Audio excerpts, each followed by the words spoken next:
যাবতীয় প্রশংসা গুণগান হামদ সানা সে মহান আল্লাহ সুবহানাহু ওয়া তাআলার দরবারে, যে মহান আল্লাহ সুবহানাহু ওয়া তাআলা পবিত্র জুমার দিন আল্লাহর ঘর মসজিদে এসে কিছু সালাত আদায়ের পর খুতবা শ্রবণের তৌফিক দান করলেন। আমরা সে মহান মনিবের নিকট সকলে অন্তর থেকে শুকরিয়া আদায় করছি। সকলে বলি আলহামদুলিল্লাহ। দরুদ ও সালাম বর্ষিত হোক পৃথিবীতে যত নবী রাসূলগণ এসেছেন সমস্ত নবী আলাইহিস সালামগণের প্রতি, বিশেষ করে আমাদের নবী শেষ নবী জনাবে মুহাম্মদুর রাসূলুল্লাহ সাল্লাল্লাহু আলাইহি ওয়াসাল্লামের উপর। আল্লাহুম্মা সাল্লি আলাইহি আল্লাহুম্মা বারিক আলাইহি। সম্মানিত জুমা সালাতের মুসল্লিবৃন্দ, আজ জুমার খুতবায় আমার সংক্ষিপ্ত সময়ে বক্তব্যের বিষয় দুনিয়ার প্রতি ভালোবাসা। মানুষ পরকালকে ভুলে দুনিয়ার মায়া মহাব্বত এত বেশি বাড়িয়ে দিয়েছে, মানুষকে যে মৃত্যুবরণ করতে হবে, পরকালের চিন্তা চেতনা, এগুলো মানুষ এখন ভুলতে বসেছে। যার কারণে বর্তমান সময়ের জন্য অত্যন্ত গুরুত্বপূর্ণ একটা বিষয়, তা হচ্ছে পরকালকে ভুলে মানুষ এখন দুনিয়ার প্রতি ভালোবাসায় সিক্ত। সম্মানিত দ্বীনি মুসলিম ভাই ও বোন, একজন মুমিন মুসলিমের এটা কখনো কাম্য নয়, উচিত নয় যে ওই ব্যক্তি আল্লাহর প্রতি ঈমান আনয়ন করবে, অতঃপর দুনিয়ামুখী জীবনযাপন করবে, নবী সাল্লাল্লাহু আলাইহি ওয়াসাল্লামকে নবী হিসেবে মেনে নিবে, অতঃপর দুনিয়ামুখী জীবনযাপন করবে। এটা কখনো কাম্য নয়। মানুষের চিন্তা চেতনা, ধ্যান ধারণা পরকালমুখী হওয়াটাই উচিত। আল্লাহ এবং আল্লাহর নবী মুহাম্মদ সাল্লাল্লাহু আলাইহি সাল্লাম হাদিসগুলোর মধ্যে যেমনভাবে বলেছেন, আল্লাহ সুবহানাহু ওয়া তাআলা কোরআনের আয়াতের মধ্যে যেমনভাবে বলেছেন।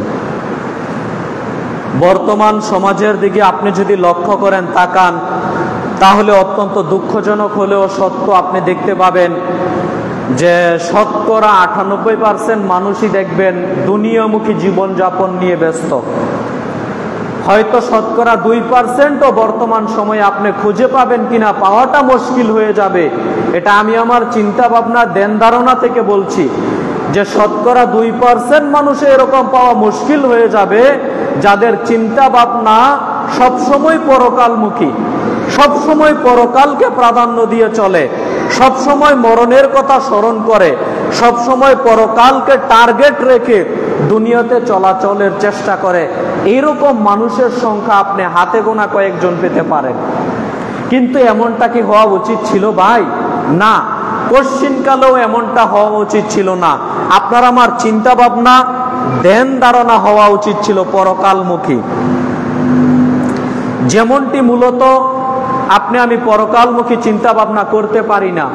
আপনার আমার সারাটা জীবন কেটে যাচ্ছে এমন ভাবেই। এজন্যই তো একজন বিদ্বান একটা চমৎকার কথা বলেছেন। কি বলেছেন?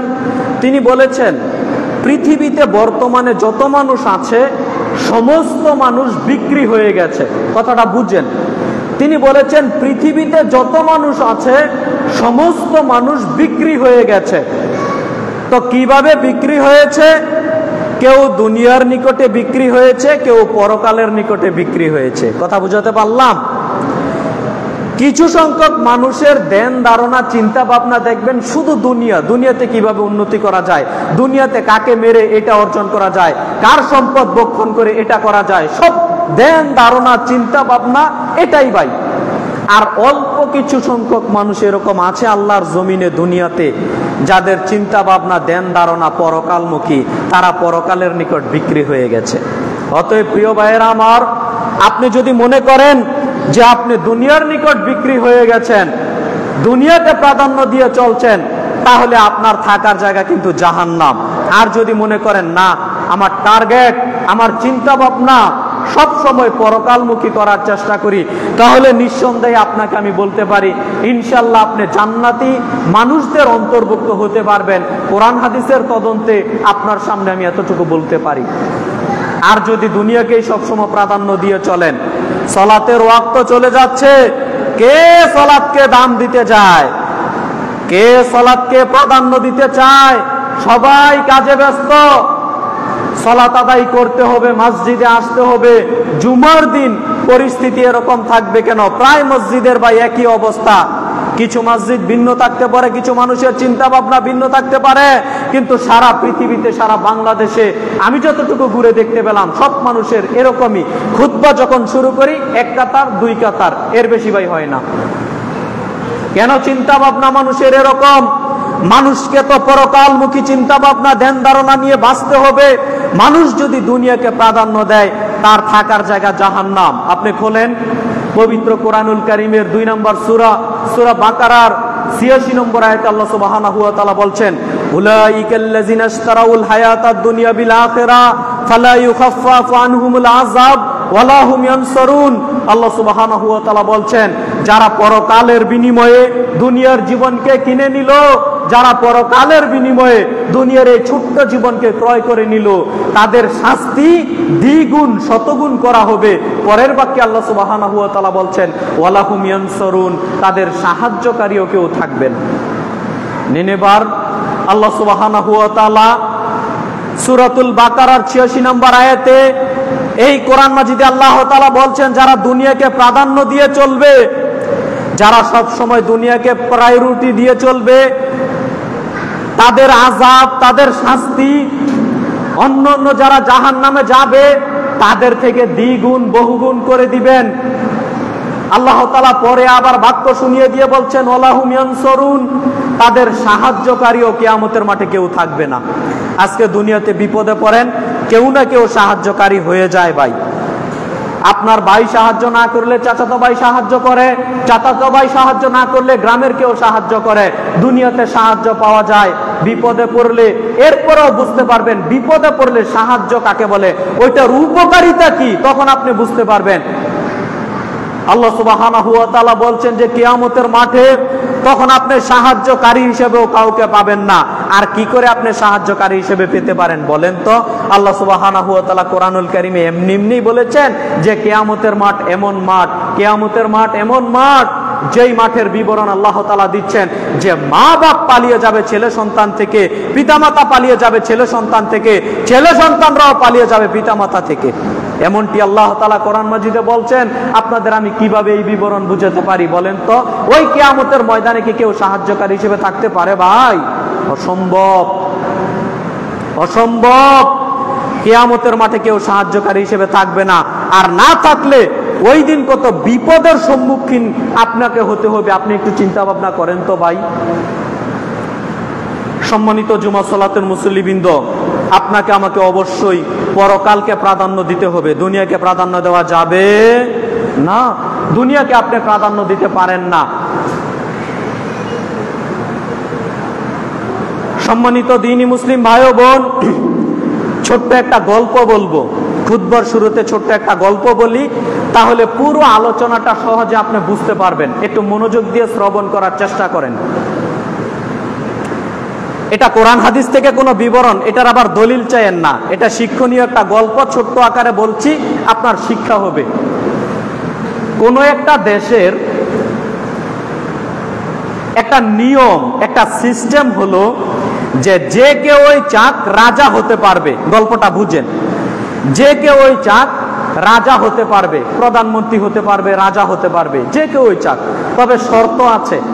শর্ত হলো 5 বছর রাজত্ব করার পরে, 5 বছর পরে আর এই দেশে থাকতে পারবে না, তাকে থাকতে হবে বন জঙ্গলে গিয়ে। কথা কি বুঝাতে পারলাম? এটা হলো ওই দেশের নীতিমালা, যে কেউ রাজা হতে চাইলে হতে পারবে। তবে শর্ত হলো 5 বছর পরে আর তুমি রাজা থাকতে পারবে না। রাজা তো থাকতে পারবে না, সাধারণ মানুষ হয়েও থাকতে পারবে না। তোমাকে ওই বন জঙ্গলের মধ্যে রেখে আসা হবে, ওই বন জঙ্গলের মধ্যে তোমাকে বসবাস করতে হবে। তো দেখা যায় এরকম ভাবে এক রাজা আসে, ওই 5 বছর যখন ফুরিয়ে যায়, 3 বছর যখন চলে যায়, 4 বছর যখন চলে যায়, তখন ওই রাজা আফসোস করতে থাকে, আহা আর মাত্র 2 বছর আছে, 2 বছর পরে আমাকে কোথায় গিয়ে থাকতে হবে ভাই? বন জঙ্গলে থাকতে হবে। 4 বছর চলে যায়, আরো আফসোস বেড়ে যায়, আহা আরেক বছর পরে আমাকে গিয়ে বন জঙ্গলে থাকতে হবে, রাজত্ব তো আর থাকবে না, সাধারণভাবেও আর টিকে থাকতে পারবো না। আফসোস করতে থাকে, আরেক বছর, আর 6 মাস। দিন যত চলে যায় তত কান্না আরো বেশি শুরু করে। কথা কি বুঝাতে পারলাম? কথা কি বুঝেন? দিন যত ঘনিষ্ঠ হয়ে আসে তো রাজার আর্তনাদ আরো বেড়ে যায়। এইভাবে চলতেই আছে। এক রাজা চলে যায়, আবার 5 বছর পরে আরেক রাজা চলে আসে, ওই রাজাকে বন জঙ্গলে রেখে আসে। বাঘ ভাল্লুক সিংহ আছে, ওরা খেয়ে নেয়, রাজার মৃত্যু সুনিশ্চিত হয়ে দাঁড়ায়, এরকম একটা পরিস্থিতি। তো আবার হঠাৎ আরেক রাজা আসলো অনুরূপ ভাবে। 3-4 বছর করার পরে ওর কান্নাকাটি দেখে কে? দিনরাত শুধু কান্নাকাটি করে, আরে আমি তো শখের বসে রাজত্ব নিয়েছি, কিন্তু আর 2 বছর পরে আমাকে কোথায় গিয়ে থাকতে হবে? বন জঙ্গলে গিয়ে থাকতে হবে। আরাম কোথায় থাকবে? থাকবে না। তো দিন যায় রাত্রি যায়, দিন যায় রাত্রি যায়, অনেক দিন পরে আবার রাজা নির্ধারণ করা হবে। তোমাদের মধ্যে কে চাইবে যে রাজা হতে চাও? তো একজন বালক বলল যে আমি রাজা হতে চাই। তো বলা হলো শর্ত কিন্তু 5 বছর রাজত্বগিরি করার পর তোমাকে ওই বন জঙ্গলে গিয়ে থাকতে হবে। আচ্ছা ঠিক আছে, আমি থাকবো, সমস্যা নেই। তো ওই বালককে, যুবককে দেশের প্রধানমন্ত্রী বা রাজা নির্ধারণ করা হলো। ওই রাজা রাজত্ব করতেছে, রাজত্ব করা অবস্থাতে দেখা যাচ্ছে 1 বছর চলে যায়, এই রাজার কান্নাকাটি করে না, আফসোসও করে না। 2 বছর চলে যায়, এই রাজার কান্নাকাটি করে না, আফসোসও করে না। 3 বছর চলে যায়, 4 বছর চলে যায়, এই রাজার কান্নাকাটি আফসোস করে না। তো লোকেরা তো হতভম্ব হয়ে গেল। হ্যাঁ, সব রাজারা 2-3 বছর যাওয়ার পর থেকে কান্নাকাটি করে যে আমাকে কোথায় গিয়ে পরে থাকতে হবে, আমার মৃত্যু সুনিশ্চিত। এই রাজা তো 3 বছর 4 বছর অতিক্রম হয়ে যাচ্ছে, কিন্তু কান্নাকাটি করছে না। ঘটনা কি? ব্যাপার কি? তো যখন 5 বছর শেষ হয়ে গেল, তখন এই রাজা বিশাল এক জনসভার আহ্বান করলো, বিশাল এক জনসভার আহ্বান করলো। তো দেশের সমস্ত মানুষ এই জনসভায় উপস্থিত। জনসভায় যখন উপস্থিত করা হলো, তখন এই রাজা বলছে, দেশের মানুষ শোনো, আমি তো তোমাদের 5 বছর প্রধানমন্ত্রী বা রাজা ছিলাম। হ্যাঁ, আপনি আমাদের দেশের 5 বছর রাজা ছিলেন, প্রধানমন্ত্রী ছিলেন। তবে এখন তো তোমরা আমাকে দেশ থেকে ত্যাগ করে দিবে, তাড়িয়ে দিবে। হ্যাঁ, আপনাকে দেশ থেকে তাড়িয়ে দেওয়া হবে, ত্যাগ করতে হবে দেশ। তো আচ্ছা, আমাকে কোথায় নিয়ে যাবে? তোমরা নিয়ে যাও। তখন দেশের মানুষ মিলে আবার ওই বন জঙ্গলে নিয়ে গেল। কিন্তু ওই বন জঙ্গলে গিয়ে দেখতে পাচ্ছে যে ওই বন জঙ্গল আর বন জঙ্গল নেই। ওই বন জঙ্গলের ভিতরে বিশাল বড় বড় প্রাসাদ নির্মাণ করে রেখেছে রাজা। কথা কি বুঝতে পারলাম? বিশাল বড় বড় প্রাসাদ, বিল্ডিং, যা যা প্রয়োজন মানুষের চলাচলের জন্য সবকিছু প্রস্তুত করে রেখেছে। তখন দেশের মানুষ তো একেবারে হতবাক হয়ে গেল। হায় হায়, এ তো বুদ্ধিমান রাজা, এ তো বুদ্ধিমান রাজা। কেন 5 বছর পরে কোথায় গিয়ে থাকবে, এই জন্য ওইখানের প্রস্তুতি নিয়েছে। আচ্ছা ভাই বলেন তো, এ কি বুদ্ধিমান রাজা নয়? এখানে যারা উপস্থিত আছেন সবাই তো এক বাক্যে স্বীকার যাচ্ছেন, এই ব্যক্তি হচ্ছে বুদ্ধিমান রাজা। আর এত বকাল যত রাজা আগমন ঘটেছিল, সবাইকে কি বুদ্ধিমান রাজা বলবেন না বোকা রাজা বলবেন? বলেন তো। এতকাল যত রাজা অতিবাহিত হয়েছে, সবাইকে নির্দ্বিধায় আপনি বলবেন তারা ছিল বোকা রাজা। আর এখন যেই রাজা, এ 5 বছর পরে যে বন জঙ্গলে গিয়ে থাকতে হবে, ওইখানে বিল্ডিং, প্রাসাদ থেকে শুরু করে যা যা প্রয়োজন সব নির্মাণ করেছে, এ হচ্ছে প্রকৃত বুদ্ধিমান রাজা। কি বলেন? সম্মানিত দ্বীনি মুসলিম ভাই বোন, এই ঘটনা কেন বললাম? আপনি আপনার জীবনের সাথে মিলিয়ে নেন, আপনি আপনার জীবনের সাথে মিলিয়ে নেন। আল্লাহ সুবহানাহু ওয়া তাআলা আপনাকে 50 বছর হায়াত দিয়েছেন, আল্লাহ সুবহানাহু ওয়া তাআলা আপনাকে 60 বছর হায়াত দিয়েছেন, আল্লাহ সুবহানাহু ওয়া তাআলা আপনাকে 70 বছর হায়াত দিয়েছেন। এখন আপনি রাজত্ব করছেন পৃথিবীতে, এখন আপনি রাজত্ব করছেন পৃথিবীতে। এই রাজত্ব করা অবস্থাতে আপনি কি ওই রকম বোকা রাজার মতো হতে চাচ্ছেন যে 50 বছর আল্লাহ হায়াত দিয়েছে, এই 50 বছর যাবত শুধুমাত্র আমি খেয়ে পরে দুনিয়া নিয়ে আমোদ ফুর্তি করে যাব, ওই পরকালে 50 বছর পরে যেখানে গিয়ে অনন্তকাল থাকতে হবে ওইখানের জন্য কিছুই কামাই করছেন না? তাহলে কি ভাই আপনি বোকা না বুদ্ধিমান? বলেন তো। অবশ্যই আপনি ওই বোকা রাজার মতো ভাই বসবাস করছেন। আর যদি এই 50 বছর আল্লাহ হায়াত দিয়েছে, 60 বছর আল্লাহ হায়াত দিয়েছে, এই 50-60 বছরের হায়াতের মধ্য থেকে আল্লাহকে সন্তুষ্ট করে যেতে পারেন, ইবাদত বান্দিগি করতে পারেন, আল্লাহকে সন্তুষ্ট করতে পারেন, যত বেশি সালাত আদায় করা যায়, নফল সালাত, যত বেশি দান সাদাকা করা যায়, যত বেশি ইবাদত বান্দিগি করা যায়, ওই বুদ্ধিমান রাজার মতো, মানে মৃত্যুর পরে যেখানে গিয়ে অনন্তকাল থাকতে হবে, মরণের পরে যেখানে গিয়ে অনন্তকাল থাকতে হবে, ওই জায়গাটা সুন্দর করি। কথা কি বুঝতে পারলাম? তাহলে আপনি বুদ্ধিমান রাজার মতো বসবাস করতে পারবেন। আর যদি মনে করেন না আমি ইবাদত বান্দিগি করলাম না, দুনিয়াতে খেয়ে পরে চলছি, আমার দাপট দেখে কে, আমার ক্ষমতা দেখে কে, সম্মানিত দ্বীনি মুসলিম ভাই বোন, আপনি বোকা রাজার মতো দুনিয়াতে বসবাস করছেন। দিন যত যাবে কান্নাকাটি আপনাকে করতেই হবে, এটা বলে গেলাম।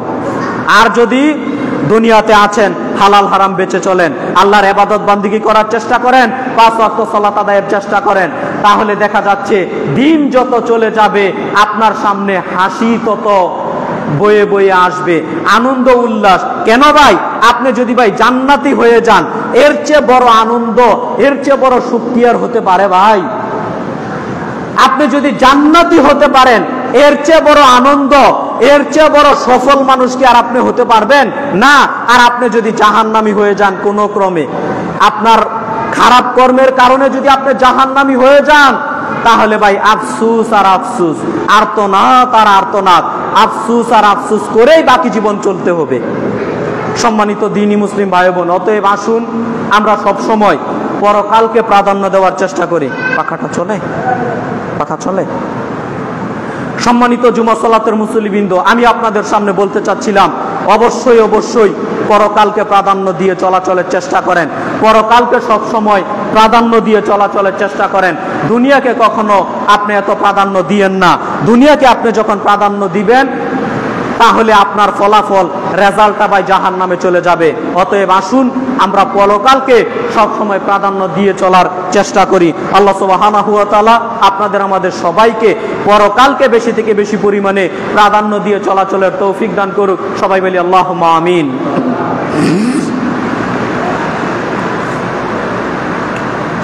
আপনি হয়তো দুনিয়ার সুখ, দুনিয়ার আরামায়েশ নিয়ে ব্যস্ত আছেন, অথচ আপনাকে এ বিষয়ে বলতে গেলে কত বলতে পারবো, তবে কতটুকু বলতে পারবো তা আমি জানি না। যতটুকু বলি একটু মনোযোগ দিয়ে বুঝেন। সহিহ মুসলিমের বর্ণনায় এসেছে, নবী সাল্লাল্লাহু আলাইহি ওয়াসাল্লাম বলছেন, আপনি দুনিয়াকে প্রাধান্য দিচ্ছেন না, আপনি দুনিয়াকে প্রাধান্য দিচ্ছেন না। এই হাদিসটার দিকে একটু লক্ষ্য করেন তো। মুসলিমের বর্ণনায় এসেছে, রাসূল সাল্লাল্লাহু আলাইহি ওয়াসাল্লাম বলেছেন, এই কিয়ামতের মাঠে আল্লাহ সুবহানাহু ওয়া তাআলা এক ব্যক্তিকে ডাকবেন, আহ্বান করবেন, যেই ব্যক্তি পৃথিবীর বুকে সবচাইতে টাকার মালিক বেশি ছিল। কথা কি বুঝাতে পারলাম? দুনিয়ার বুকে সবচাইতে আরামায়েশে বেশি ছিল, এরকম একজন ব্যক্তিকে আল্লাহ সুবহানাহু ওয়া তাআলা ডাকবেন, আহ্বান করবেন। তখন ওই ব্যক্তি কিয়ামতের মাঠে আল্লাহ সুবহানাহু ওয়া তাআলার নিকট উপস্থিত হবেন, যেই ব্যক্তি দুনিয়ার সবচেয়ে টাকার মালিক বেশি ছিল। এই ব্যক্তি উপস্থিত হয়ে বলবে, আল্লাহর সামনে মুখামুখি কথা হবে। আল্লাহ বলবেন, এই বান্দা বলো তো, তুমি কি পৃথিবীতে সবচাইতে সুখে থাকা ব্যক্তি নও? তখন ওই ব্যক্তি বলবে, আল্লাহে, আল্লাহর কসম করে বলছি, হ্যাঁ আমার প্রতিপালক, হে আমার আল্লাহ, হে আমার প্রতিপালক, আমি পৃথিবীর বুকে সবচাইতে সুখী মানুষ ছিলাম। আল্লাহ সুবহানাহু ওয়া তাআলা বলবেন, তুমি বলো পৃথিবীর বুকে সবচাইতে টাকার মালিক বেশি তুমি ছিলে নাকি? তখন ওই ব্যক্তি বলবে, আল্লাহে, আল্লাহর কসম করে বলছি, আমি পৃথিবীর বুকে সবচাইতে বেশি টাকার মালিক ছিলাম। এই ব্যক্তি বলবে, আল্লাহ, আমি পৃথিবীর বুকে সবচাইতে বেশি টাকার মালিক ছিলাম। তখন আল্লাহ সুবহানাহু ওয়া তাআলা বলবেন, ফেরেশতা মণ্ডলীদেরকে বলবেন, ফেরেশতা মণ্ডলীরা, এই লোকটাকে নিয়ে যাও তো, এই লোকটাকে নিয়ে একটু জাহান্নামে ঘুরিয়ে নিয়ে আসো তো। তখন ফেরেশতা মণ্ডলীরা এই ব্যক্তিটাকে নিয়ে যাবে। এই ব্যক্তিটাকে নিয়ে গিয়ে জাহান্নামে একটা চুবানি দিবে। চুবানি ভাষাটা তো বুঝেন? জাহান্নামে একটা চুবানি দিবে। চুবানি দেওয়ার পরে আল্লাহ সুবহানাহু ওয়া তাআলা আবার তার নিকট উপস্থিত হবেন, এই ব্যক্তিকে নিয়ে ফেরেশতাদের নিকট। ফেরেশতারা এই ব্যক্তিকে আল্লাহর নিকট উপস্থিত হয়ে বলবেন, তখন আল্লাহ আবার মুখামুখি হয়ে বলবেন, এই বান্দা বলো তো, তুমি কি পৃথিবীতে সবচাইতে বেশি টাকার মালিক ছিলে না? এই বান্দা বলো তো, পৃথিবীতে তুমি কি সবচাইতে সুখী মানুষ ছিলে না?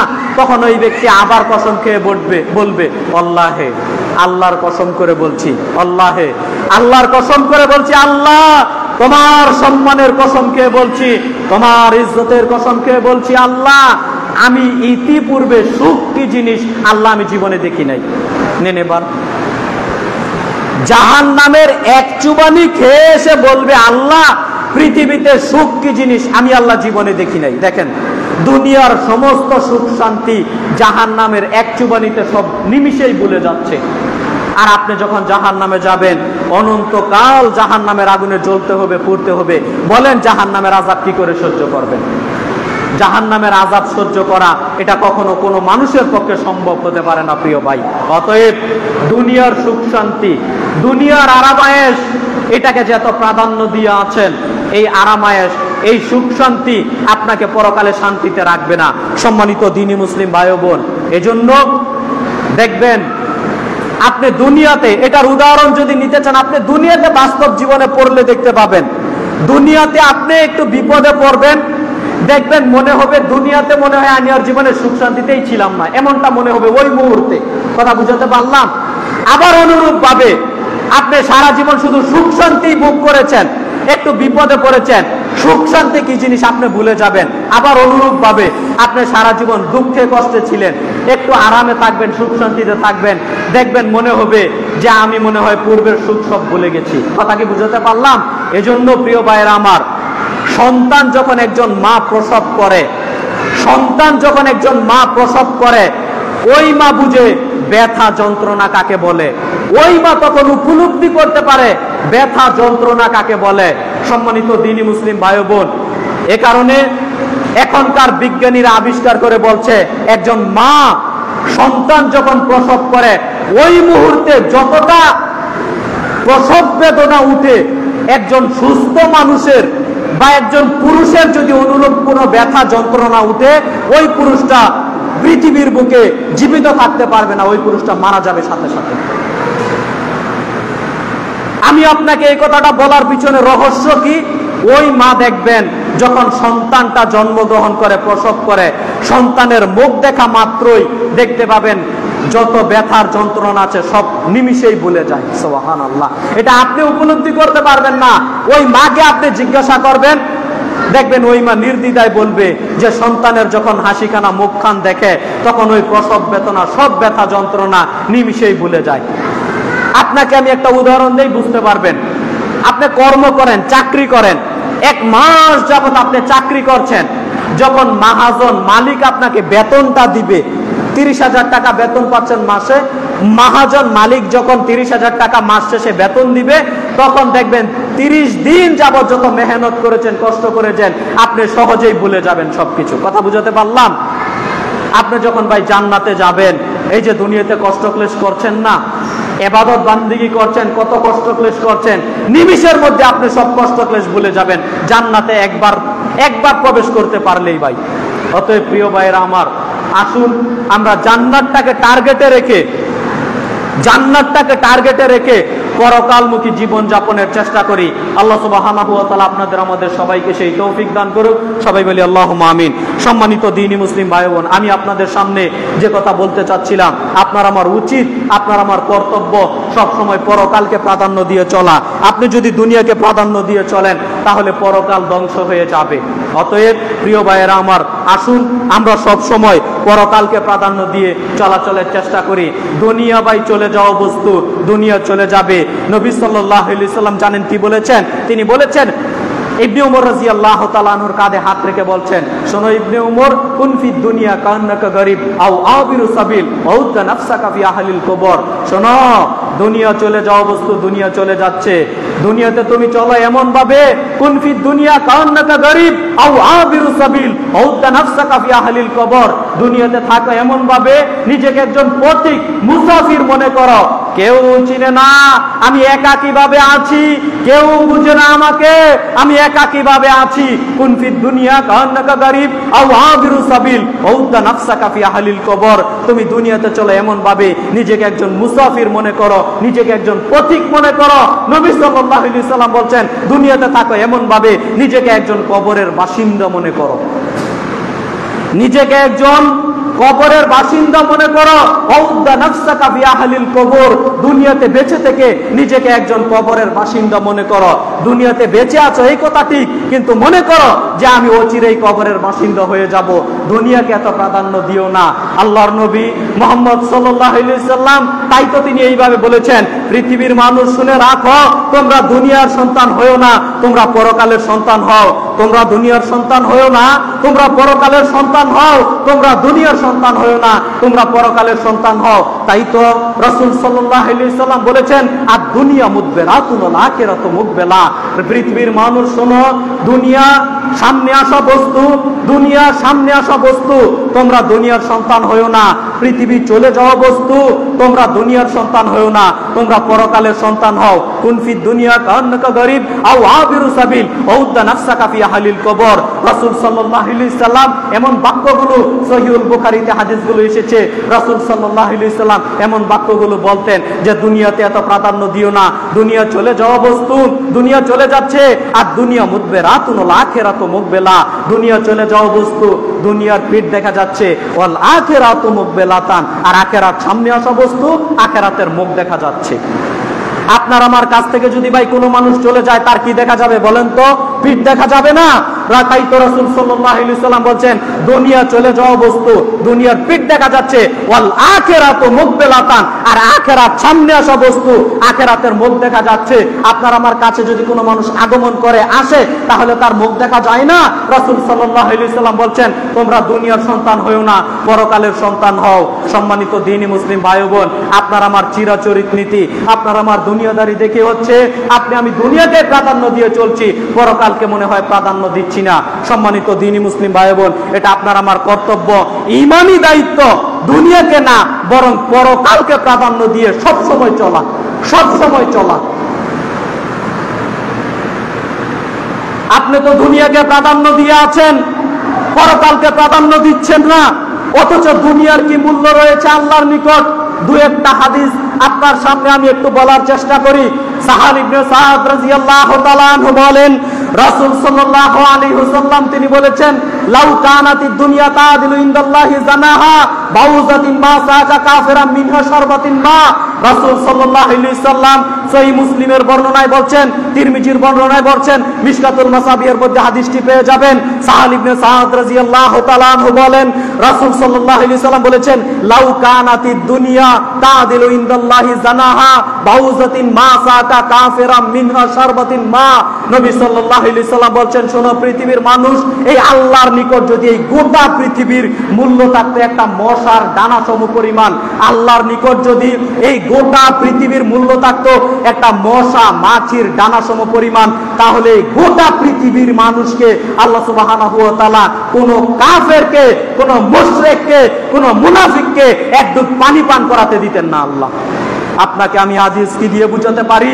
নবী সাল্লাল্লাহু আলাইহি সাল্লাম বলছেন পৃথিবীর মানুষ শুনে রাখো, এই গোটা পৃথিবীর যদি মূল্য থাকতো আল্লাহর নিকট একটা মশার মাছির দানা সম পরিমাণ। আচ্ছা ভাই বলতে পারেন একটা মশা ঘুরছে আপনার আমার নিকট, এই মশার একটা দানার কি মূল্য থাকতে পারে আপনার আমার কাছে বলেন? আপনি একটা মশার দানার কি মূল্য থাকতে পারে আপনার আমার কাছে আপনি বলেন?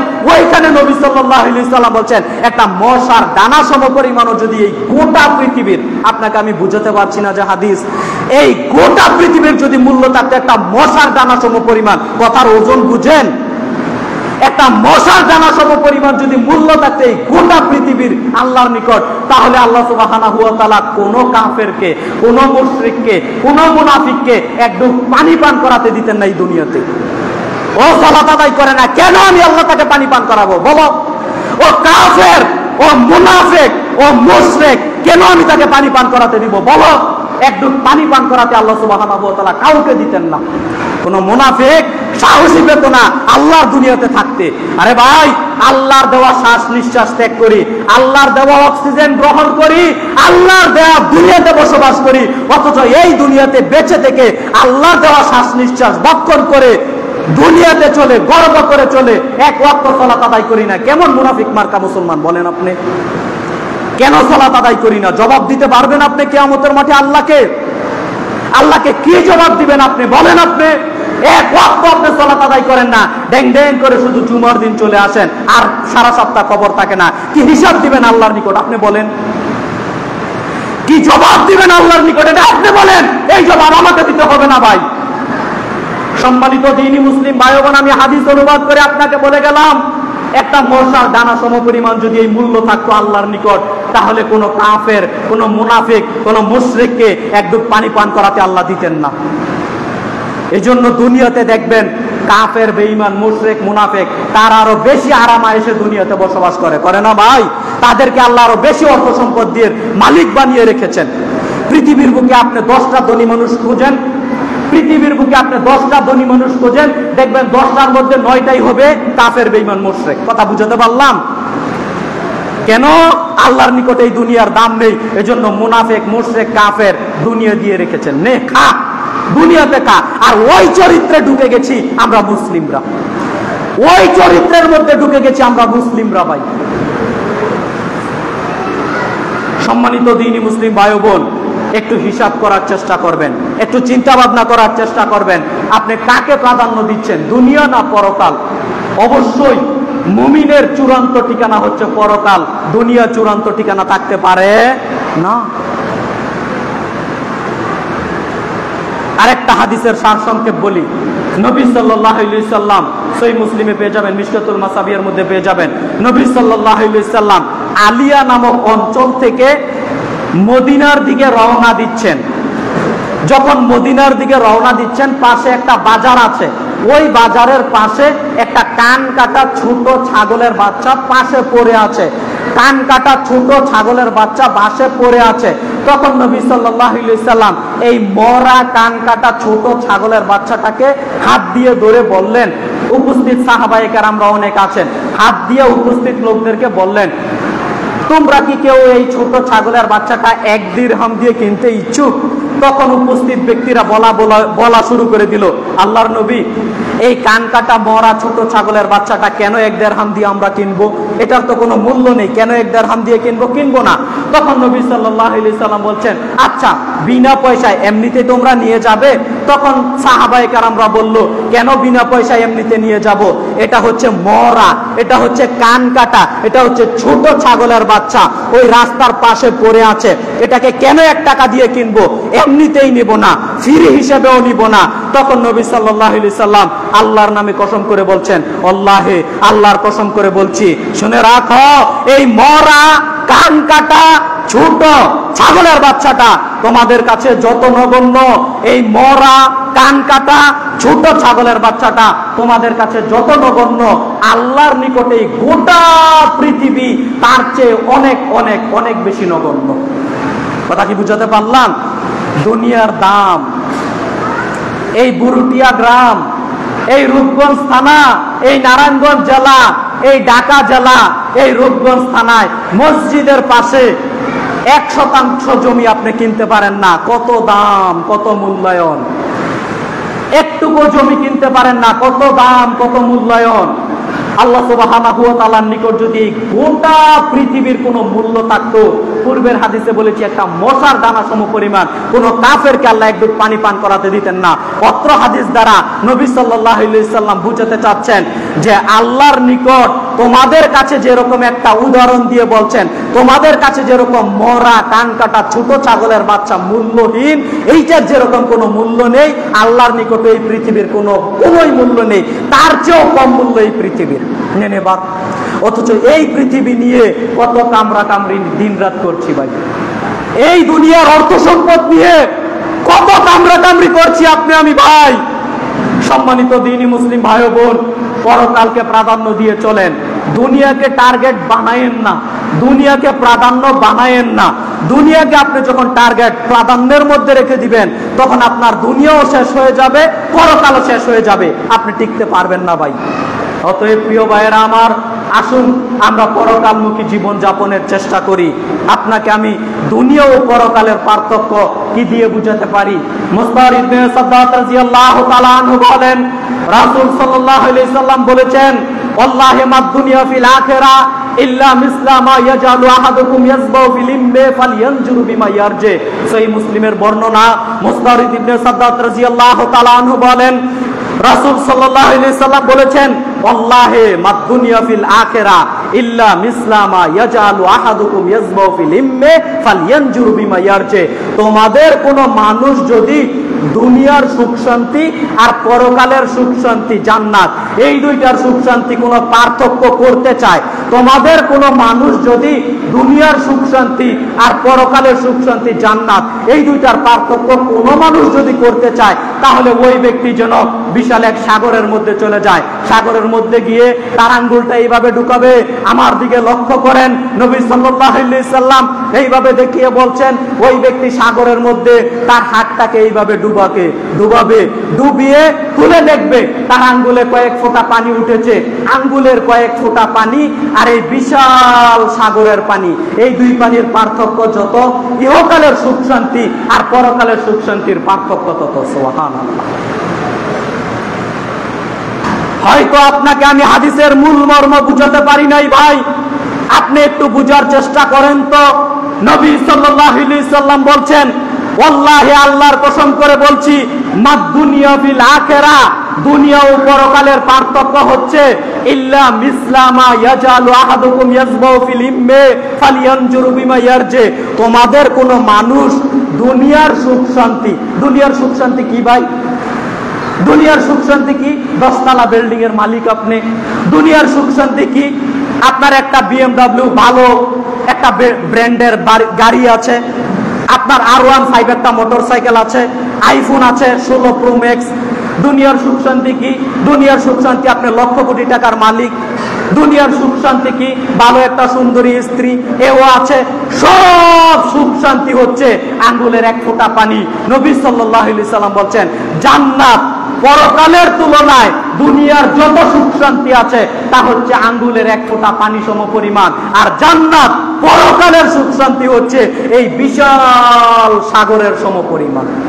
এটা আমি বলি নাই, রাসূল সাল্লাল্লাহু আলাইহি সাল্লাম হাদিসের মধ্যে উদাহরণ দৃষ্টান্ত পেশ করে আপনাকে আমাকে বুঝাতে চাইছেন, তোমরা দুনিয়ার পিছনে ঘুরছো না, তোমরা দুনিয়াতে প্রাধান্য দিচ্ছ না, দুনিয়ার সুখ শান্তি আর পরকালের সুখ শান্তির এই নেও ডিফারেন্স। এক ফোঁটা পানির কি মূল্য থাকতে পারে ভাই? একটা গ্লাস নেন, একটা গ্লাসের মধ্যে আপনি আপনার আঙ্গুলটা ঢুকান, ঢুকিয়ে তুলে দেখেন কয়েক ফোঁটা পানি উঠবে। আঙ্গুলের এই 2-1 ফোঁটা পানি আর একটা গ্লাসের পানি, এই দুই পানির যদি পার্থক্য করেন, পার্থক্য হয় ভাই? কথা বলেন, পার্থক্য হয়? কি পার্থক্য করবেন? গ্লাসের পানি কয়েক লক্ষ গুণ বেশি হবে না ভাই? নবী সাল্লাল্লাহু আলাইহি সাল্লাম গ্লাসের পানির সাথে উদাহরণ দেননি, সাগরের সাথে উদাহরণ পেশ করছেন। একটা সাগরের নিকট চলে যাবেন, কি পার্থক্য হতে পারে? অতএব প্রিয় ভাইয়েরা আমার, আসুন আমরা পরকালকে প্রাধান্য দেই। এই দুনিয়াকে প্রাধান্য দিয়ে ভাই কোনো লাভ হবে না, পরকালকে প্রাধান্য দেওয়ার চেষ্টা করেন। দুনিয়ার আরামায়ের সুখ শান্তি, আপনি পরকাল জান্নাত, জান্নাতে যদি যেতে পারেন তাহলে এর চেয়ে আরামায়েশ, এর চেয়ে সুখ শান্তি আর আপনি কি বুক করতে পারেন ভাই বলেন তো? নবী সাল্লাল্লাহু আলাইহি সাল্লাম বলছেন যে জান্নাতের এক চাবুক সমপরিমাণ জায়গার মূল্য, এক চাবুক সমপরিমাণ জায়গার মূল্য খায়রুম মিনাদ দুনিয়া ওয়া মা ফিহা। এই গোটা পৃথিবী এবং এই পৃথিবীর মধ্যে যা অর্থ সম্পদ আছে সব বিক্রি করলো, জান্নাতের এক চাবুক সমপরিমাণ জায়গার মূল্য হবে না। সুবহানাল্লাহ। কি পার্থক্য আপনি করতে পারেন বলেন? কি তুলনা আপনি করতে পারেন? আপনি বলেন, কিছুই তুলনা হবে না। জান্নাত মনে যা চাইবে তাই আপনি জান্নাতে পেয়ে যাবেন। অতএব সম্মানিত দ্বীনি মুসলিম ভাই ও বোন, জান্নাত একটা বিশাল নেয়ামত। এই জান্নাত যদি হাতছাড়া হয়ে যায়, পরকাল যদি হাতছাড়া হয়ে যায়, তাহলে শুধু আফসুস আর আফসুস করতে হবে। আমি আপনাদের বলতে চাচ্ছি সম্মানিত জুমা সালাতের মুসলিমিনগণ, পরকালে আফসুস করিয়েন না, দুনিয়াতেই ইবাদত বান্দিগি বেশি থেকে বেশি পরিমাণে করার চেষ্টা করবেন। আল্লাহ সুবহানাহু ওয়া তাআলা আপনাদের আমাদের সবাইকে পরকালমুখী জীবন যাপন করার তৌফিক দান করুন। সবাই বলি আল্লাহুম্মা আমিন। আপনারা মসজিদের মুসল্লি, আসলে দুঃখ লাগে, আসেন পরে একজন ইমাম সাহেব, খতিব সাহেব খুতবাতে যে কথাগুলো একটা বিষয়ের উপর কথা বলবে, শুরু থেকে না আসলে আপনি তো ধরতে পারবেন না কথাগুলো, কিছু বুঝে যাবেন। সম্মানিত দ্বীনি মুসলিম ভাই বোন, অতএব আমার যে বিষয়, এটা একটা লম্বা চওড়া বিষয়, বলতে গেলে অনেক কথা বলতে পারবো। অতএব আমি আজকের খুতবায় আপনাদের সামনে যতটুকু পয়েন্ট রেখে গেলাম, অন্তত এতটুকু বুঝেন, দুনিয়াকে কোনো ক্রমে প্রাধান্য দিয়ে চলাচল করা যাবে না। আপনাকে আমাকে অবশ্যই অবশ্যই পরকালমুখী জীবন যাপন করতে হবে, পরকালকে প্রাধান্য দিয়ে দুনিয়াতে চলতে হবে, তাহলে অবশ্যই রেজাল্ট, ফলাফল জান্নাতের দিকে যাবে। আর যদি আপনি দুনিয়াকে প্রাধান্য দিয়ে চলেন, তাহলে ভাই পরকাল জাহান্নাম হয়ে দাঁড়াবে, যেটা সূরাতুল বাকারার 86 নম্বর আয়াত পেশ করে আপনাকে আমি বলে গেলাম। অতএব সম্মানিত দ্বীনি মুসলিম ভাই বোন, আসুন আমরা পরকালমুখী জীবন যাপনের চেষ্টা করি। আল্লাহ সুবহানাহু ওয়া তাআলা আপনাদের আমাদের সবাইকে সেই তৌফিক দান করুক, আল্লাহুম্মা আমিন। একটা পাশে খুতবা শেষ হয়ে যায়, যেটা আমি শুনতে পেলাম, এজন্য নির্ধারিত সময়ে আমি খুতবাটা শেষ করে দিচ্ছি। আল্লাহ সুবহানাহু ওয়া তাআলার নিকট বলি, আল্লাহ তুমি বড় দয়াবান, তুমি বড় রহমান, তুমি দয়া করে আমরা প্রত্যেকটা মানুষ যাতে করে দুনিয়ামুখী জীবন যাপন ত্যাগ করে পরকালমুখী জীবন যাপন করতে পারি। আল্লাহ তুমি আমাদের সবাইকে সেই তৌফিক দান করো। সবাই বলি আল্লাহুম্মা আমিন। আল্লাহুম্মা সাল্লি আলাইহি, আল্লাহুম্মা বারিক আলাইহি।